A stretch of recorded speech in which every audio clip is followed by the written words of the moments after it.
ومن يطع الله والرسول فأولئك مع الذين أنعم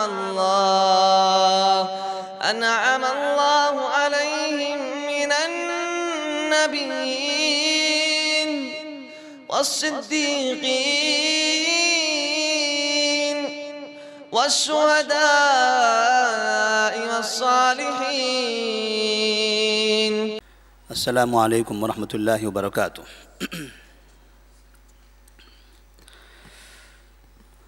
الحمدللہ رب العالمین والصلاة والسلام علی رسولہ الامین وعلی آلہ وصحبہ اجمعین ومن تبعہم بإحسان الی یوم الدین، اما بعد۔ فعن انس بن مالک رضی اللہ تعالی عنہ قال قال رسول اللہ صلی اللہ علیہ وسلم حب قریش ایمان وبغضهم کفر وحب العرب ایمان وبغضهم کفر فمن احب العرب فقد احبنی ومن ابغض العرب فقد ابغضنی، رواہ الامام الحاکم فی کتابہ۔ سیرت النبی کا آج کا یہ دوسرا درس نبی کریم صلی اللہ علیہ وسلم کی قوم سے متعلق۔ آپ صلی اللہ علیہ وسلم کو اللہ تبارک و تعالیٰ نے کس قوم میں پیدا فرمایا تھا، اس کا تذکرہ آپ صلی اللہ علیہ وسلم نے اپنی زبان سے خود کیا ہے۔ آپ صلی اللہ علیہ وسلم فرماتے ہیں کہ اللہ تبارک و تعالیٰ نے اسماعیل کی اولاد میں سے کنانہ کو اختیار کیا اور کنانہ سے قریش کو اختیار کیا، پھر قریش سے بنو ہاشم کو اختیار کیا، واصطفانی من بنی ہاشم، اور پھر مجھے بنو ہاشم میں پیدا فرمایا۔ نبی کریم صلی اللہ علیہ وسلم نے اپنا نسب نامہ بیان کرتے ہوئے کہا کہ میں بنو ہاشم سے ہوں، بنو ہاشم قریش سے ہیں، قریش کنانہ سے ہیں، اور کنانہ اسماعیل علیہ السلام سے ہیں۔ مطلب میرا سلسلہ اسماعیل علیہ السلام سے ملتا ہے۔ اسماعیل علیہ السلام کے والد ابراہیم علیہ السلام ہیں، اور ابراہیم علیہ السلام مکہ مکرمہ کے نہیں ہیں۔ اسماعیل علیہ السلام کی پیدائش بھی مکہ میں نہیں ہوئی۔ لفظ ابراہیم اور لفظ اسماعیل جو نام ہیں، یہ نام غیر عربی ہے، اس لیے اس کو عجمی کہا جاتا ہے۔ ابراہیم علیہ السلام عرب میں سے نہیں ہیں، غیر عرب ہیں۔ اللہ تبارک و تعالیٰ نے ابراہیم علیہ السلام کو ان کے بیٹے اسماعیل اور بیوی ہاجرہ علیہ السلام کے ساتھ مکہ بھیجا، ایک ایسے شہر میں جس شہر میں کوئی بھی انسان نہیں رہتا تھا، ایسی جگہ پر جس جگہ پر کوئی نہیں تھا۔ جس وقت آپ وہاں پہنچے ہیں تو آپ کا گھرانہ وہ تنہا گھرانہ تھا۔ آپ نے اپنے بیٹے اسماعیل علیہ السلام اور بیوی ہاجرہ علیہ السلام کو اس جگہ پر چھوڑ دیا۔ ایک ایسی جگہ تھی جہاں کعبہ نہیں تھا، جہاں زمزم نہیں تھا، جہاں کھانے کے لیے کوئی اناج نہیں تھا، پینے کے لیے پانی نہیں تھا، اطراف میں درخت بھی نہیں تھے، اور قریب میں کوئی انسان بھی نہیں تھا۔ ایسی جگہ سے آئے تھے جہاں آپ کا گھر تھا، جہاں آپ کے والد تھے، جہاں آپ کی قوم تھی، جہاں آپ کا وطن تھا، لیکن وہاں کے لوگوں نے آپ کو مارنا چاہا، آپ کو تکلیف دینا چاہا، اس لیے کہ آپ نے لوگوں کو شرک سے منع کیا تھا۔ قوم کے ساتھ ساتھ آپ کے والد آزر نے بھی آپ سے کہا لَإِن لَّمْ تَنْتَهِ لَأَرْجُمَنَّكَ وَاهْجُرْنِي مَلِيًّا، بیٹے ابراہیم اگر تم مجھے، میری قوم کو یہ کئی معبودوں کی عبادت سے منع کرو گے تو میں تمہیں پتھر سے ماروں گا، ورنہ تو یہاں سے چلا جا۔ ابراہیم علیہ السلام فرماتے ہیں قال سلام علیک سأستغفر لک ربی انہ کان بی حفیہ، ٹھیک ہے آپ کو اگر یہ منظور ہے کہ میں یہاں سے چلا جاؤں، اللہ کی آپ پر سلامتی ہو، میں آپ کے لیے اللہ سے مغفرت چاہوں گا، آپ کے گناہوں کے لیے اللہ سے معافی مانگوں گا، استغفار کروں گا، میں جا رہا ہوں۔ ابراہیم علیہ السلام وہاں سے چل دیے اور سیدھے مکہ مکرمہ آئے۔ آپ فلسطین کے تھے، فلسطین سے نکل کر آپ مکہ مکرمہ پہنچتے ہیں اور ایسی جگہ پر جہاں کوئی آباد نہیں تھا وہاں اپنے بیٹے اور بیوی کو چھوڑ دیتے ہیں۔ اس جگہ پر یمن کی جانب سے قبیلہ جرہم نامی ایک قبیلہ سفر کرتے ہوئے، بھٹکتے ہوئے، پانی کی تلاش کرتے ہوئے اس جگہ پہنچ جاتا ہے جس جگہ پر اسماعیل علیہ السلام اور حاجر علیہ السلام موجود تھے۔ وہاں آ کر انہیں پتہ چلتا ہے کہ یہاں پانی ہے۔ وہاں پہنچنے کے بعد وہ دیکھتے ہیں کہ یہاں ایک بچہ ہے اور ایک عورت ہے اور ان کے پاس پانی موجود ہے۔ اسماعیل علیہ السلام پیاسے ہو گئے تھے، طویل واقعہ ہے جو انشاءاللہ آئندہ کبھی درس میں بیان کیا جائے گا۔ تو انہوں نے اجازت مانگی کہ ہمیں بھی یہاں رہنے دیجئے۔ حاجر علیہ السلام نے انہیں رہنے کی اجازت دے دی۔ پہلے کے لوگ جہاں پانی ہوتا تھا اسے دیکھ کر وہاں پڑاؤ ڈالتے تھے، وہاں قیام کرتے تھے، پانی موجود ہے کھانے کے لیے ادھر ادھر محنت کر لیں گے۔ قبیلہ جرہم یہاں آ کر رہ گیا۔ اسماعیل علیہ السلام چھوٹے بچے تھے، انہیں کھیلنے کے لیے جرہم قبیلے کے بچوں کے علاوہ کوئی نہیں تھا، لہٰذا وہ جرہم قبیلے کے بچوں کے ساتھ رہنے لگے اور انہی کے درمیان رہتے رہتے بڑے ہو گئے۔ قبیلہ جرہم جو یمن سے آیا ہوا تھا وہ عرب قبیلہ تھا۔ اسماعیل علیہ السلام اس عرب قبیلے کے ساتھ رہتے رہتے عربی بولنے لگ گئے، اور پھر اسماعیل علیہ السلام جب بڑے ہوئے تو اسی عرب قبیلے کی ایک عورت سے، ایک لڑکی سے انہوں نے نکاح کر لیا، اور اس طرح سے اسماعیل علیہ السلام اور ان کی بیوی قبیلہ جرہم یہ دونوں کا سلسلہ چل پڑا، اور اسی سلسلے سے نبی کریم صلی اللہ علیہ وسلم پیدا ہوئے۔ اس لیے آپ نے فرمایا ہے کہ میں اسماعیل علیہ السلام سے ہوں، میرا خاندان، میرا نسب نامہ اسماعیل علیہ السلام سے ملتا ہے۔ نبی کریم صلی اللہ علیہ وسلم نے ایک مرتبہ فرمایا تھا کہ حب قریش ایمان و بغضهم کفر وحب العرب ایمان و بغضهم کفر فمن احب العرب فقد احبنی ومن ابغض العرب فقد ابغضنی۔ آپ سے اگر پوچھا جائے کہ مسلمان دنیا کے اندر کسی مسلم قوم سے سب سے زیادہ بغض اگر رکھتے ہیں تو وہ کون سی قوم ہے جس سے مسلمان نفرت کرتے ہیں؟ پوری دنیا میں کئی قبیلے ہیں، کئی طرح کی قومیں ہیں مسلمانوں کی، ان قوموں میں سے کون سی ایسی قوم ہے مسلمان جن کی کثرت سے برائیاں کرتے ہیں، جنہیں کثرت سے گالیاں دیتے ہیں، جن کی کثرت سے توہین کرتے ہیں، جن کا کثرت سے مذاق اڑاتے ہیں؟ تو سب کا جواب ہوگا عرب۔ عرب قوم ہے کہ کثرت سے مسلمان ان کا مذاق اڑاتے ہیں۔ پوری دنیا کے اندر خاص طور پر سب سے زیادہ عربوں کا مذاق اڑایا جاتا ہے ہندوستان، پاکستان، بنگلہ دیش، یہ ایشیا میں۔ جس قوم سے مسلمانوں کو، غیروں کو نہیں، کافروں کو نہیں، مسلمانوں کو جس قوم سے سب سے زیادہ نفرت ہے وہ عرب ہیں۔ صبح و شام علماء، لیڈران، رہنما، رہبر، خطابہ، ائمہ مساجد، معلمین، مدرسین، پڑھے لکھے جاہل راستوں میں، بازاروں میں، کانفرنسوں میں جس قوم کی سب سے زیادہ برائی کرتے ہیں وہ قوم عرب ہیں۔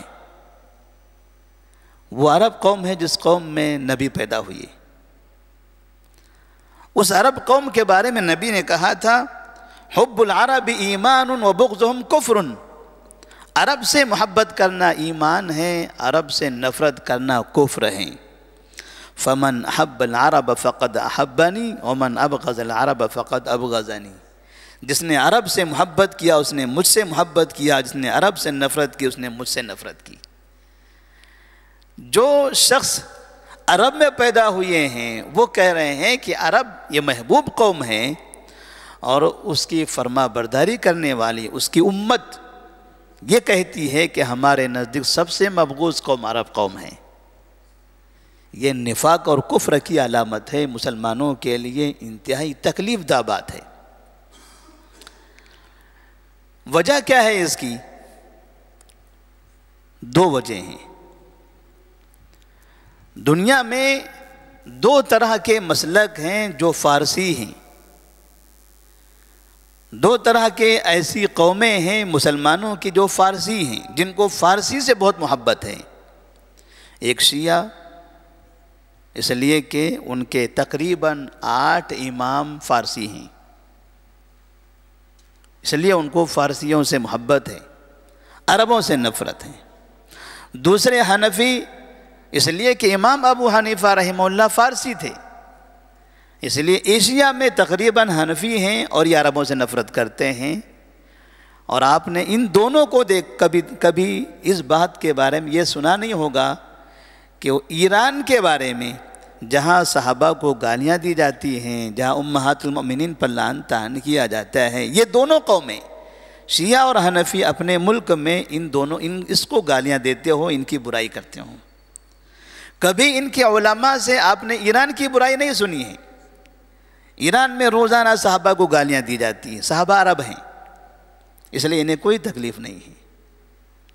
قرآن کی توہین کی جاتی ہے، قرآن عربی ہے، اس لیے ان کے پاس ان سے کوئی شکایت نہیں ہے، چونکہ وہ فارسی ہیں اور ہمارے امام فارسی تھے۔ ہمارا امام فارسی ہے، چاہے فارسی کچھ بھی کر لیں، اب ہمیں فارسیوں سے کوئی شکایت نہیں ہوگی۔ عربوں سے ہمیں نفرت ہے کیونکہ نبی عربی تھے، ابوبکر عربی تھے، عمر عربی ہیں، عثمان عربی ہیں، علی عربی ہیں، خلفائے راشدین عربی ہیں، اور نبی نے کہا جو عرب سے نفرت کرے گا وہ مجھ سے نفرت کرے گا۔ عرب کون ہیں؟ عرب کس کو عرب کہا جاتا ہے؟ اور نبی کریم صلی اللہ علیہ وسلم یہ کون سے عرب سے ہیں؟ عرب کی 3 قسمیں ہیں۔ ایک عرب بعیدہ، دوسرے عرب عاربہ، تیسرے عرب مستعربہ۔ 3 طرح کے عرب ہیں۔ ایک عرب بعیدہ ہے، الرحیق المختوم میں علامہ صفی الرحمن مبارک پوری رحمہ اللہ نے بڑی تفصیل سے اس کے بارے میں لکھا ہے۔ عرب بعیدہ اس عرب کو کہتے ہیں جن کی نسلیں ختم ہو گئی، اب ان کا وجود دنیا میں نہیں ہے۔ قوم عاد، قوم سمود، ہود علیہ السلام کی قوم، صالح علیہ السلام کی قوم، عمالقہ وغیرہ، یہ عرب تھے، ختم ہو گئے، اب ان کا کوئی نام و نشان نہیں ہے۔ قرآن میں ہم پڑھتے ہیں، ان کے واقعات سنتے ہیں، لیکن دنیا میں ان کا وجود نہیں ہے، ان کی نسلیں نہیں ہیں، ختم ہو گئی وہ نسلیں۔ دوسرے ہیں عرب عاربہ۔ عرب عاربہ اس عرب کو کہتے ہیں جو یمن میں رہنے والے ہیں، جو قحطان سے تعلق رکھتے ہیں، جن کا سلسلہ قحطان سے ہے، ان کو کہا جاتا ہے عرب عاربہ۔ اور یہ قحطان کے کئی شاخیں ان کی بنی، کئی خاندان بنے، اور یہ خاندان الگ الگ علاقے میں پھیلتے چلے گئے، حتیٰ کہ مدینہ میں 2 قومیں رہا کرتی تھی، اوس اور خزرج، ہم نے سنا ہوگا تاریخ میں۔ یہ اوس اور خزرج بھی اسی قحطان قبیلے کی الگ الگ شاخوں میں سے 2 شاخیں ہیں جو ہمیشہ آپس میں لڑا کرتے تھے۔ اور تیسرے ہیں عرب مستعربہ۔ عرب مستعربہ یعنی وہ خود عرب نہیں تھے، بعد میں عرب بن گئے، جیسے نبی کریم صلی اللہ علیہ وسلم کا سلسلہ۔ نبی صلی اللہ علیہ وسلم عرب مستعربہ میں سے ہیں۔ آپ نے فرمایا کہ میں اسماعیل سے ہوں، میرا سلسلہ اسماعیل سے ملتا ہے۔ اسماعیل علیہ السلام عربی نہیں ہیں، ان کے والد ابراہیم علیہ السلام وہ عربی نہیں ہیں۔ پھر یہ قبیلہ، یہ سلسلہ عرب کیسے بنا؟ اس لیے کہ اسماعیل علیہ السلام مکہ میں تھے، وہاں قبیلہ جرہم آیا تھا۔ یہ قبیلہ جرہم عرب عاربہ تھا، جو قحطان سے تعلق تھا، یمن کا رہنے والا۔ وہ یہاں آیا، یہاں رہنے لگا، اور اسماعیل علیہ السلام ان کے ساتھ رہتے رہتے ان کی زبان عربی ہو گئی۔ پھر انہی کی بیٹی سے انہوں نے نکاح کیا۔ اس طرح سے جو سلسلہ چل پڑا وہ سب عربوں کا، اور اسی سلسلے سے نبی کریم صلی اللہ علیہ وسلم پیدا ہوئے۔ یہ ہے نبی کریم صلی اللہ علیہ وسلم کی قوم۔ نبی کریم صلی اللہ علیہ وسلم فرماتے ہیں میں بنو ہاشم سے ہوں، بنو ہاشم قریش سے ہیں، اس لیے آپ کو قریشی کہا جاتا ہے۔ پوچھا جائے کہ نبی کا قبیلہ کیا ہے تو کہتے ہیں قریش۔ نبی کا خاندان کیا ہے تو کہتے ہیں بنو ہاشم، ہاشمی خاندان۔ اور نبی کریم صلی اللہ علیہ وسلم نے باقاعدہ عربوں سے نفرت کرنے سے منع کیا ہے، اور ظاہر سی بات ہے ہمارے بڑے جس قوم میں ہوں گے ہمیں اس قوم سے محبت ہوگی، ہمارے بڑے جس گاؤں کے ہوتے ہیں ہمیں اس گاؤں سے محبت ہوتی ہے۔ ہمارے دادا، ہم کہتے ہیں ہمارے دادا فلاں گاؤں کے تھے، ہم خاص طور پر شوق کے ساتھ اس گاؤں کا سفر کرتے ہیں دیکھنے کے لیے کہ یہ گاؤں کیسا ہوگا۔ وہاں کے لوگوں سے محبت ہو جاتی ہے، لگاؤ ہوتا ہے، کوئی تعلق نہیں ہے وہاں کے لوگوں سے، بس اتنا ہم نے سنا ہے کہ یہاں ہمارے دادا پیدا ہوئے تھے، اس گاؤں میں ہمارے نانا تھے، یہ ہمارے باپ دادا کا گاؤں ہے، کئی سال پہلے ہم اس جگہ پر آ چکے ہیں۔ صرف ہمارے بڑے کا وہاں سے تعلق ہو تو ہمیں محبت ہے۔ ہمارے نبی کا جس قوم سے تعلق ہے اس قوم سے اتنی زیادہ نفرت، علماء کو نفرت، مدارس کو نفرت، مساجد کو نفرت، کانفرنسوں میں نفرت کا اظہار، سرعام گالیاں، سرعام ان کی توہین، اور جہاں صحابہ کو گالیاں دی جاتی ہے، امہات المومنین کی جہاں توہین کی جاتی ہے، اس قوم سے انتہائی گلے مل کر، گلے لگا کر محبت کا اظہار کیا جاتا ہے، ایرانیوں سے، شیعوں سے، فارسیوں سے۔ یہ نفاق کی علامت ہے، اور یہ اللہ تبارک و تعالیٰ کا عذاب ہے۔ یہ ایسے ہی نہیں ہے کہ یہ دل کا مسئلہ ہے کہ ہمارے امام فارسی تھے، ہم کو فارسی سے محبت ہونے لگی۔ یقیناً اس میں کوئی شک نہیں ہے کہ امام فارسی تھے تو امام فارسی ہو تو ہر فارسی سے محبت نہیں ہوگی۔ مومن ہے، اچھے سے محبت کرتا ہے، برے سے نفرت کرتا ہے۔ الحب فی اللہ، البغض فی اللہ۔ محبت اللہ کی خاطر ہوگی، محبت بغض بھی اللہ کی خاطر ہے۔ تو نبی کریم صلی اللہ علیہ وسلم نے عربوں سے نفرت کرنے سے منع کیا ہے۔ اللہ تبارک و تعالیٰ قرآن مجید عربی زبان میں نازل فرماتا ہے، بِلِسَانٍ عَرَبِيٍّ مُبِينٍ۔ پوچھا جائے قرآن کس کی زبان میں ہے؟ قریش کی زبان میں۔ قریش نبی کا قبیلہ ہے، نبی اسی قبیلے سے ہیں۔ قرآن عربی زبان میں ہے، قرآن کی زبان جو بولتا ہے اس سے ہم کو نفرت ہے۔ یہ مسلمانوں کے لیے ایک بڑا المیہ ہے۔